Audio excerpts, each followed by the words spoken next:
أعوذ بالله من الشيطان الرجيم قال رب اشرح لي صدري ويسر لي أمري واحلل عقدة من لساني يفقهوا قولي আসসালামু আলাইকুম ওয়া রাহমাতুল্লাহি ওয়া বারাকাতুহু। আপনাদের সকলের উপরে শান্তি এবং নিরাপত্তা নাযিল হোক আল্লাহ তাআলার পক্ষ থেকে, সেটি আমি কামনা করি। এই কোরআন হস্তমৈথুন সম্পর্কে কি বলছে, হস্তমৈথুন কি জায়েজ না নাজায়েজ, এই ব্যাপারটি নিয়ে কোরআন কি বলে।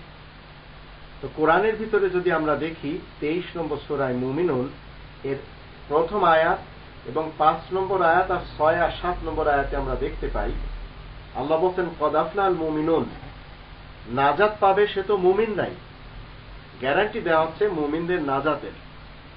ওয়াল্লাযীনা হুম লিফুরুজিহিম হাফিজুন, যারা নিজেদের গোপন অঙ্গের হেফাজত করে তারাও নাজাত পাবে।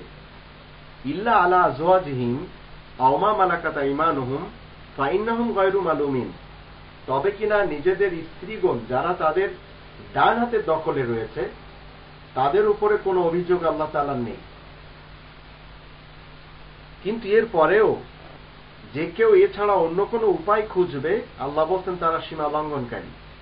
ফাউলাইকা হুমুল আদুন, তো নিজেদের স্ত্রীগণ যারা তাদের স্বামীদের ডান হাতের দখলে রয়েছেন এদের বাদে যে সকল লোকেরা অন্য কোনো উপায় খুঁজবে, সেটা হস্তমৈথুন হোক অথবা অন্য কোনো মৈথুন হোক না কেন, সেটা আল্লাহ তাআলার গণ্ডির বাহিরের কর্ম হবে বিধায় সেটা বৈধ হবে না। এখন কেউ যদি মনে করে আমি পরদেশে রয়েছি বা ঘর থেকে বাইরে রয়েছি, আমার স্ত্রী নেই, আমি যদি পতিতালয়ে যাই বা বেশ্যাবৃত্তিতে যাই সেখানে আমার বড় গুনাহ হবে, সেই হেতু আমি হস্তমৈথুন করি। তো বড় গুনাহ থেকে বাঁচার জন্য যদি সে এটাকে ছোট গুনাহ মনে করে তো এটা ভাবা তার জন্য ঠিক না। আজ আমরা পৃথিবীতে দেখছি যারা এইডস রোগে আক্রান্ত, সেটা ইউরোপ হোক, আমেরিকা হোক, অস্ট্রেলিয়া, আফ্রিকা বা এশিয়ার অথবা আরবের দেশগুলি হোক না কেন, তারা সবাই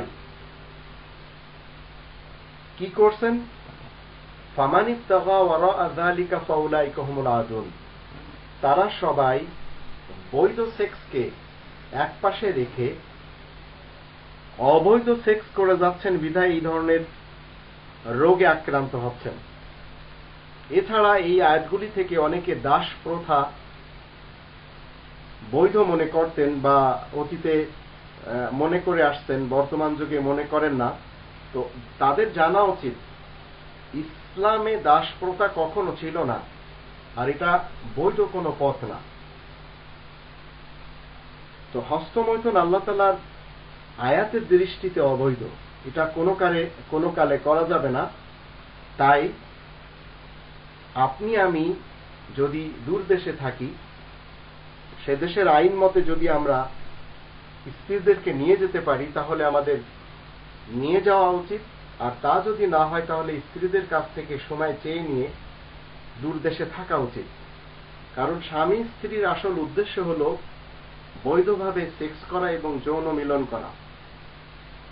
আরো অনেক কাজ রয়েছে যেগুলি আমরা সবাই জানি।